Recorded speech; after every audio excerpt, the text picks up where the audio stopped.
നാടിന്റെ സ്പന്ദനങ്ങളെ തൊട്ടറിഞ്ഞ പാലിയേറ്റീവ് പ്രവർത്തകരുടെയും സാധുജനങ്ങളുടെയും ഒരു വിളിക്കായി കാതോർത്ത് ജീവിതത്തിനും മരണത്തിനുമിടയിൽ ഒരു നൂൽപാലമെന്ന പോലെ കുതികുതിച്ചെത്തി രോഗിക്ക് വേണ്ട പരിചരണവും ചികിത്സയും നൽകാൻ മുന്നൊരുക്കം നടത്തുന്ന Muslim League emergency service team മെസ്റ്റ് മടവൂർ പഞ്ചായത്ത് കമ്മിറ്റിയും PTH മടവൂർ കമ്മിറ്റിയും സംയുക്തമായി സംഘടിപ്പിച്ചിട്ടുള്ള സാന്ത്വന സന്ദേശയാത്രയാണ് ഈ വഴി കടന്നുവരുന്നത്. എരവന്നൂർ ചെറുവലത്ത് താഴത്ത് നിന്ന് ഉദ്ഘാടന കർമ്മം നിർവഹിക്കപ്പെട്ട് മടവൂർ പഞ്ചായത്തിന്റെ വിവിധ കേന്ദ്രങ്ങളിൽ ജാഥയുടെ സന്ദേശം എത്തിച്ച് സാന്ത്വന സന്ദേശയാത്ര പ്രൗഢോജ്ജലമാവുകയാണ്. സാന്ത്വന പ്രവർത്തനങ്ങളിൽ നിങ്ങളുടെ സഹായ സഹകരണം പ്രതീക്ഷിച്ച് ഞങ്ങൾ മുന്നേറുകയാണ്.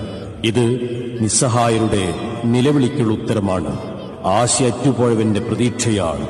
നിറഞ്ഞ സഹായവും സഹകരണവും നിങ്ങളിൽ നിന്ന് പ്രതീക്ഷിച്ച് ഞങ്ങൾ മുന്നോട്ട് ഗമിക്കുകയാണ്.